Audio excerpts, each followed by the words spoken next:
루시가 옷장에서 찾아낸 것. 지금 루시가 툼누스 씨를 이제 근데 만났습니다. 낭만 있다. 루시가 인사를 했다. 안녕하세요. 하지만 파우누스는 꾸러미들을 줍느라 정신이 없어서 처음에는 대꾸조차 하지 않았다. 다 줍고 나서야 루시에게 고개를 까딱해 보이고는 말했다. 안녕하세요. 안녕하세요. 실례지만 꼬치꼬치 캐묻고 싶진 않은데 혹시 이브의 딸인가요? 난 루시예요. 아, 미안하지만 당신은 혹시 흔히 말하는 여자아이인가요? 물론 여자아이죠. 그럼 정말 인간인가요? 루시는 여전히 어리둥절해하면서 대답했다. 그야 인간이죠. 그래 맞아. 난 정말 바보야. 여태껏 한 번도 아담의 아들이나 이브의 딸을 본 적이 없어서 그만.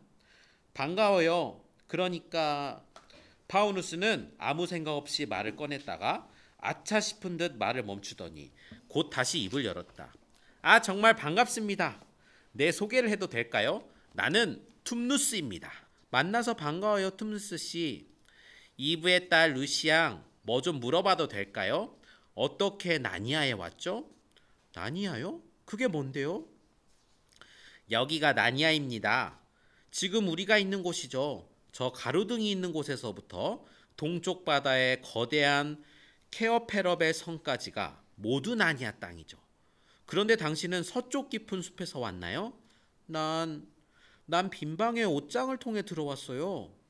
툼누스 씨는 다소 우울한 목소리로 말했다. 아, 어렸을 때 지리 공부를 좀 더 열심히 했더라면 그 이상한 나라들도 훤히 알 수 있을 텐데 이젠 너무 늦었지. 루시가 킥킥거리며 말했다. 루시가 킥킥거리며 말했다. 그건 나라가 아니에요. 그냥 저 뒤에 있을 뿐이죠. 나도 뭐가 뭔지 모르겠지만 거긴 지금 여름이에요. 그런데 나니아는 겨울이죠. 아주 오랫동안 겨울이었어요. 이렇게 눈 속에서 얘기하다가 둘 다 감기 걸리겠어요. 머나먼 빈방나라. 영원한 여름이 계속되는 화창한 도시 옷장에서 오신 이브의 딸. 우리 같이 차나 한잔 할까요? 고마워요 툼누스 씨. 하지만 난 돌아가야 해요. 저 모퉁이만 돌면 바로예요. 따뜻한 물도 있고 토스트, 정어리, 케이크도 있어요. 어머, 정말 친절하시네요. 하지만 오래 머물진 못해요.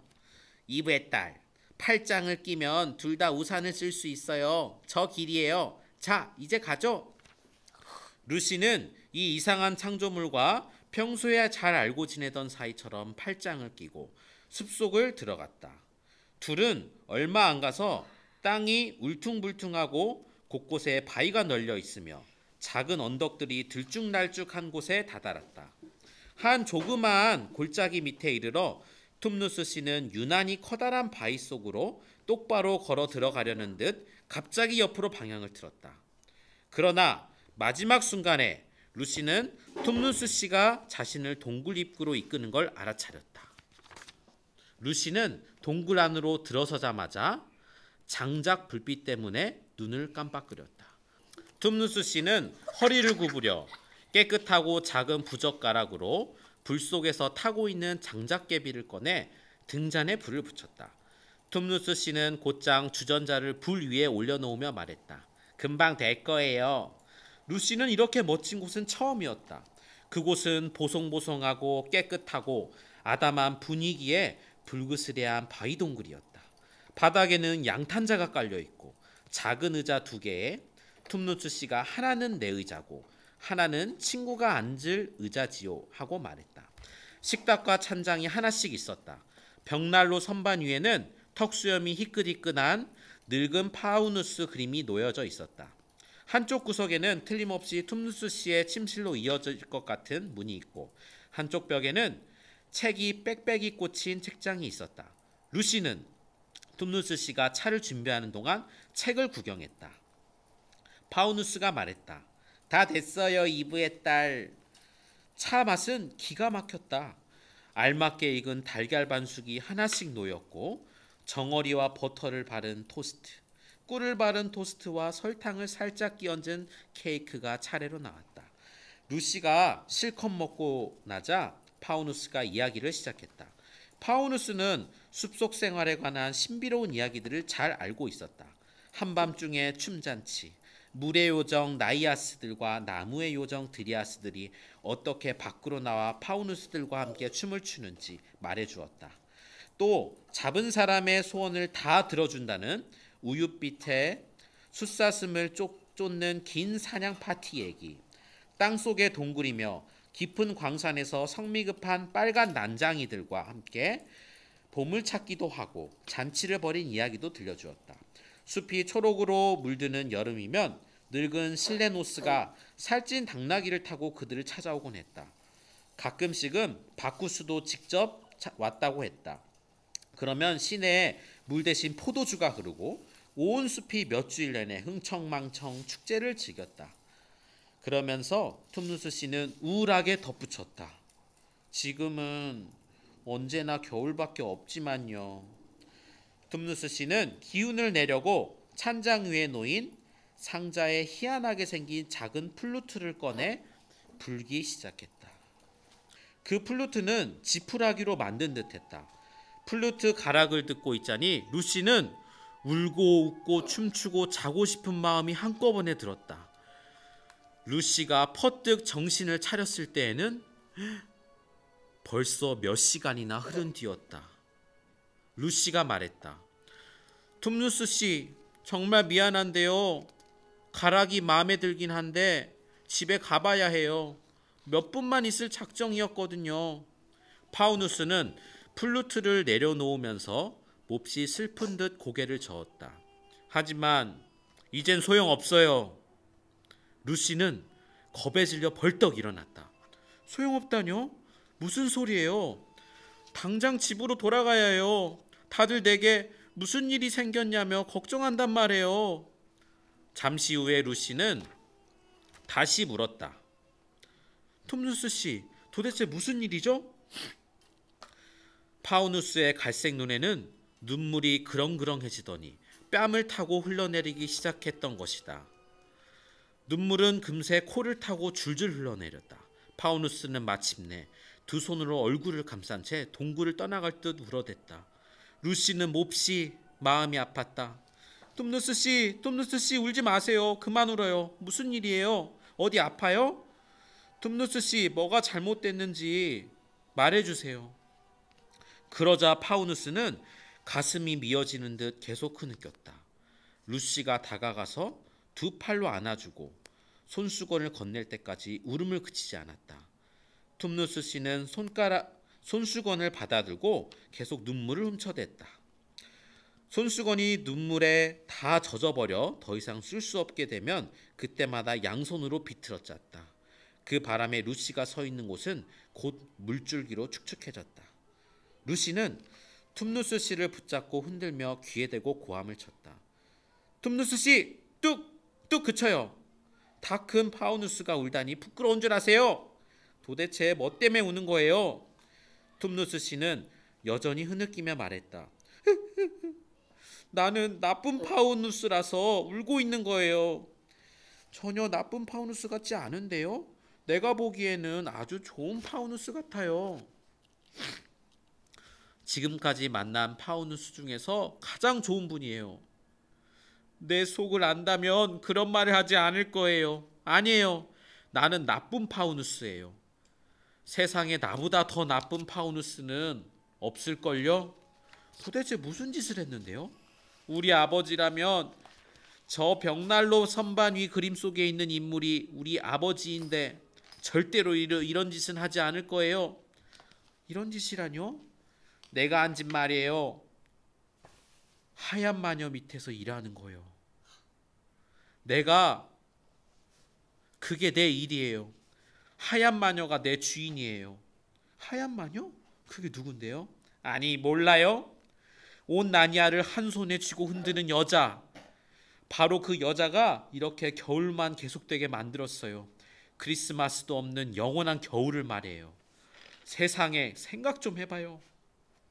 끔찍해라. 그런데 그 여자가 당신한테 무슨 일을 시켰죠? 둠누스 씨는 깊은 신음소리를 내며 말했다. 가장 나쁜 짓이요. 나는 마녀의 하수인이에요. 날 봐요. 이브의 딸.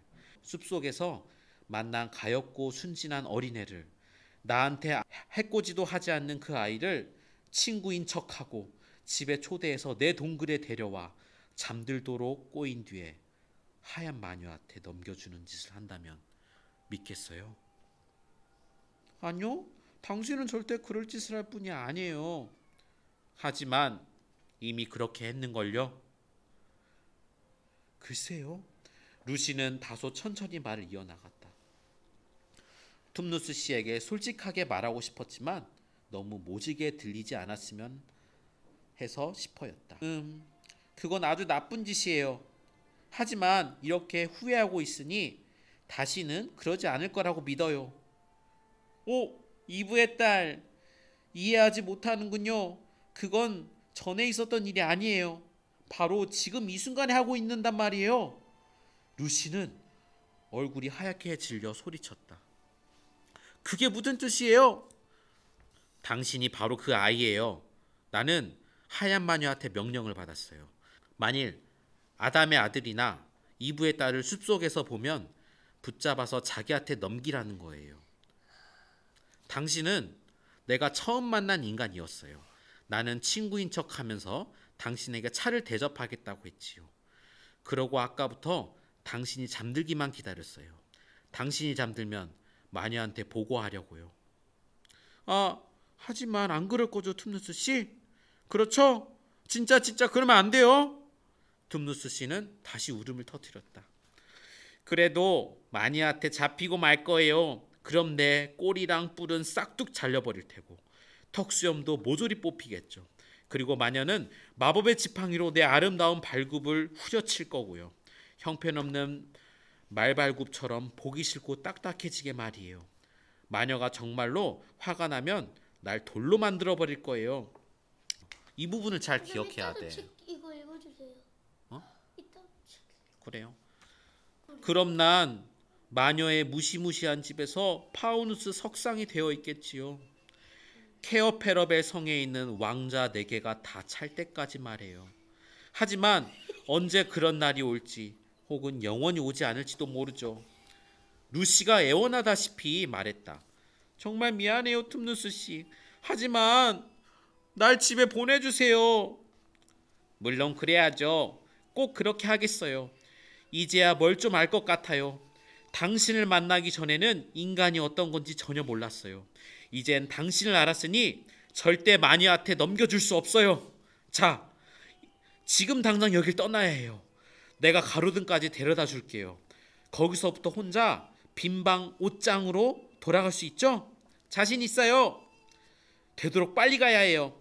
숲속 곳곳에 마녀의 염탐꾼들이 득실거리거든요. 나무들 중에도 마녀편이 있을 정도니까요. 둘은 자리에서 일어나 식탁 위에 찻잔들을 그대로 놔둔 채 떠났다. 툼누스 씨는 또다시 우산을 펴들고 루시에게 팔짱을 끼게 하고는 눈 속으로 나왔다. 돌아가는 길은 파우누스의 동굴로 왔던 길과는 딴판이었다. 둘은 한마디도 없이 최대한 빠른 걸음으로 움직였고 툼누스 씨는 계속 컴컴한 곳으로만 갔다. 루시는 다시 가로등이 있는 곳까지 와서야 겨우 마음이 놓였다. 툼누스 씨가 말했다. 이브의 딸, 여기서부터는 길을 알겠죠? 루시는 나무들 사이를 열심히 바라보았다. 멀리 대낮같이 밝은 빛이 어렴풋이 보였다. 네, 옷장문이 보여요. 그럼 어서 집으로 돌아가세요. 그리고 내가 하려던 짓을 용서해 줄 수 있겠어요? 루시는 툼누스 씨의 손을 잡으며 진심으로 말했다. 그럼요. 당연하죠. 그리고 나 때문에 끔찍한 공경에 빠지지 않았으면 좋겠어요. 안녕, 이브의 딸. 그런데 내가 손수건을 간직해도 될까요? 되다마다요. 루시는 멀리 보이는 빛 쪽으로 있는 힘을 다해 내달렸다. 어느새 거칠게 스치는 나뭇가지 대신 모피 코트에 부드러운 감촉이 와닿더니 발밑에는 뽀드득거리는 눈 대신 나무 판자가 삐걱거렸다. 루시는 대번에 자신이 옷장에서 뛰쳐나와 이 모든 모험이 시작된 빈방에 돌아와 있다는 것을 깨달았다.